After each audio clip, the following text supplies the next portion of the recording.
Basta kay Sir Rojan, ibang klase. Let's go!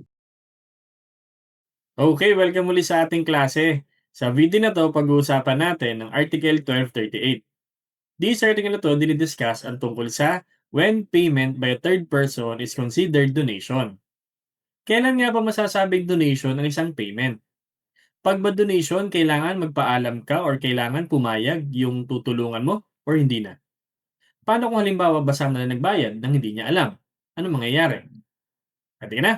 Sige, start tayo. Let's go! Ayan, sige, basahin muna natin. Article 1238. Payment made by a third person who does not intend to be reimbursed by the debtor is deemed to be a donation, which requires a debtor's consent. But the payment is in any case valid as with the creditor who has accepted it. So, continuation pa rin ito ng payment as extinguishment of obligation, pero ang particular or specific na discussion ay tungkol sa payment ng isang third person. Kailan nga ba kino-consider siya as donation? So, when payment by a third person is considered donation. When payment by a third person is considered donation. Yan. So, kailan nga ba? Ang donation kasi is basically gratuitous act 'no. Isa siyang ano, based on generosity. Dahil mapagbigay yung tao, gusto niyang tulungan yung isang taong bayaran ng utang nang walang hininging kapalit. Pero kailangan para ma-consider donation, required dito required dito na merong acceptance ni donee. Para masabing, donation, acceptance by donee. Hindi 'yan yung artista, si Donnie 'yun, ito si donee, 'yan. Ito yung sinasabing requires the debtor's consent. Kailangan pumayag si debtor para masabing merong donation. Kasi meron tayong kinds of obligation as to consideration, meron tayong onerous, meron tayong gratuitous, meron din tayong remuneratory. So dito, tinutukoy siya as gratuitous act 'no of extinguishing the obligation in the form of donation. So pero, anong ibig sabihin dito sa article na 'to? Sabi daw, kapag daw nagbayad si third person tapos pumayag si debtor, considered siya as donation. Paano kung hindi? Sabi dito, in any case, valid siyang payment. Basta tinanggap ni creditor. But the payment is in any case valid as to the creditor who has accepted it. Meaning, whether alam or hindi alam ni debtor, tas tinanggap ni creditor, valid payment na siya. Iko-consider siya as valid payment, which means extinguish yung obligation natin. Pero puwede nga bang pilitin ni third person na tanggapin yung kabutihang loob na na ano, na ibibigay niya? Ang sagot, hindi. Okay. So, dahil nga kailangan ng acceptance para masabing, donation, si third person cannot compel to accept his gratuitous act 'no. Hindi niya puwedeng pilitin si debtor na tanggapin yung generosity na binibigay niya. Hindi niya puwedeng sabihing, "Ikaw na nga 'tong binibigyan or ginagawan ng kabutihang loob, ikaw pa 'tong maarte, ikaw pa 'tong ano, ayaw, bahala ka." Parang gano'n, eh. So, pero gano'n pa man sinasabi ng batas na para maging valid ang donation, yung consent ni debtor ay required kasi hindi walang sinumang taong puwedeng piliting tanggapin ang kabutihang loob ng iba, kahit sabihin nating kabutihang loob pa yan or generosity. Kailangan bukas sa loob niyang tatanggapin yung generosity yung ibibigay ng isang tao, okey? Pero gano'n pa man, whether the debtor gives his consent or not, payment shall be valid with respect to the debtor na tumanggap ng payment. So therefore, meron tayong tatlong senaryo pagdating sa payment or karapatan ng isang third person making the payment. So, mga scenarios natin ano, scenarios, ah, in relation to rights of third person making the payment, okay. yung third person na nagbayad. Anong karapatan niya? Anong mga pwede niyang exercise as right? So yung scenario number 1, pumayag si debtor dun sa donation. Ibig sabihin ng donation, ayaw niya magpa-reimburse. Ayaw magpa-reimburse ni third person, non-reimbursement. Kasi ang ano kasi niyan, parang ang effect kapag ang third person nagbayad, ang ano niya, ang presumption, eh di parang gusto niya mag-reimburse. Pero pag donation, wala siyang balak magpa-reimburse.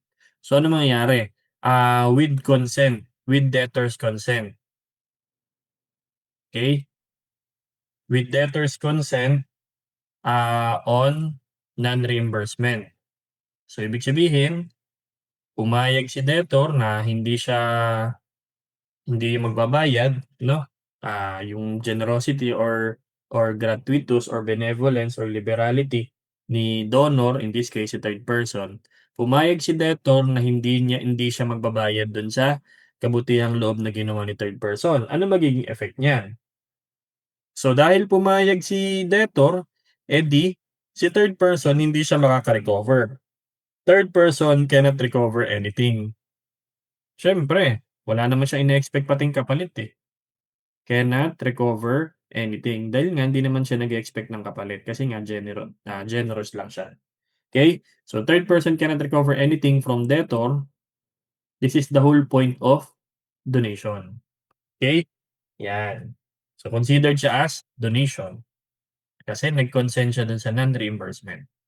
Scenario number 2, pumayag siyang bayaran ni third person, pero hindi siya pumayag na hindi siya i-re-reimburse. Gano'n kasi, pumayag siya dun sa payment, sabi ni third person, "Debtor, ako na magbabayad, huwag ka na magbayad." Sabi ni debtor, "Hindi, sige bayaran mo, pero babayaran kita." Yan.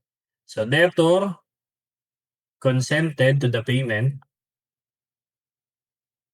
consented debtor consented to the payment, but not to the non-reimbursement. But not to the non-reimbursement. Yan, kumbaga parang medyo ma-pride dito si debtor, eh. "Hindi, babayaran kita basta, hindi ako papayag na hindi kita babayaran." Yan. So ano mangyayari? Dahil pumayag siya dun sa payment, parang pumapasok dito yung, Article 1237. Okay? Na kapag pumayag ang isang debtor with knowledge or with consent na bayaran ni third person, meron tayong subrogation of rights. Okay? So third person is entitled to subrogation. Yan, is entitled to subrogation. Yan. So babalik tayo dito dun sa, Article 1237 o i-revisit niyo yung ano natin diyan, discussion natin. Tapos makaka-recover din siya ng, payment mula kay debtor. Okay? Third person may recover, okay? Third person can recover what he has paid. Yan. Kasi ano, pumayag siya, si debtor pumayag na bayaran muna ng third person, okay? Yun nga lang ayaw niyang ano, libre, so babayaran niya. So parang ano, binigyan niya ng consent. So may with knowledge, tapos with consent, yan. So okey yun, subrogated yung rights si creditor kay third person. So siya na ngayon yung bagong creditor. Ngayon 'pag may guarantor, entitled si third person maningil kay guarantor. Entitled din siya dun sa foreclosure ng mortgage kung meron man. The last scenario is hindi siya nag-consent sa kahit ano. Debtor did not consent, okey? Did not consent to both. So hindi siya nagpayag dun sa payment, hindi rin siya nagpayag dun sa non-reimbursement. So kumbaga ganito naging senaryo niya, "Debtor, ako na magbabayad ng utang mo." "Hindi, wag kang mangialam, utang ko yan, ako magbabayad." Okey? So ngayon, iyon, so hindi siya payag. Ano mangyayari? 'Pag nagbayad pa rin si third person, even though walang knowledge ni debtor o hindi siya pumayag, makaka-recover pa rin naman siya, kung ano yung beneficial lang dun sa debtor. pero walang subrogation. Okay? No subrogation, no subrogation, but third person can recover, okay, the amount beneficial to the debtor. Kung ano yung napakinabangan ni debtor, edi yun, pwede niya ma-recover yun. Pero kung halimbawa, let's say, balik nga tayo dun sa ating discussion ng Article 1237 or 1236, yun, parang 1236 nga. Kung sakaling bayad na ni debtor yung utang niya tapos nagbayad pa rin si third person, hindi niya alam na bayad na pala, kasi bigla-bigla na lang siyang nagbabayad, hindi siya puwedeng maka-recover kay debtor kasi hindi naman na-benefit si debtor dahil nga bayad na. So, papasok tayo dun sa solution indemnity na kailangan niyang i-reimburse yung binayad niya kay creditor kasi nga na-enrich si creditor dun sa ginawa ni third person. So, payment by mistake ang nangyari dun. Okay? O kaya naman compensated nga, may utang pala si creditor kay debtor din, so quits na, nagbayad si third person. So, hindi siya makakasingil kay debtor kasi nga wala naman na benefit si debtor. Kasi nga bayad na rin naman siya. Okay. So, parang recap na rin siya nung naging discussion natin ng 1236. So, yun. Dito nagtatapos yung Article 1238. Sinasabi dito na kailan masasabing donation ang ginawang payment ni third person. Okay? So, ang donation kasi is a gratuitous act. Ang kanyang consideration diyan is liberality. Okay? Dahil generous lang. Okay? Philanthropist lang talaga si donor o si third person kaya gusto niya magbayad. Pero, gano'n pa man, kailangan ng consent ni donee or ni debtor para masabing may donation. Okay? Pero hindi puwedeng pilitin ni donor or ni third person na tanggapin yung bayad ni third person. Kasi nga no one can be compelled to accept generosity from others, 'yan. So, ano yung mga scenarios natin? Yung scenario number 1, kung sakaling pumayag si debtor dun sa hindi magbabayad or non-reimbursement, yun donation na yun. So, therefore si third person hindi siya makaka-recover, which is yun nga the whole point of donation is not to be reimbursed, but just to provide assistance dahil nga mabait lang talaga si third person. Yung scenario number 2, parang discussion siya sa 1237. Okay? Ano yung nangyari sa scenario number 2? Pumayag si debtor sa payment, pero hindi siya pumayag na hindi niya babayaran yung utang. So may subrogation kasi pumayag sa payment, eh. Therefore, si third person makaka-recover kahit naman ayaw niya makasingil, pero puwede siya maka-recover.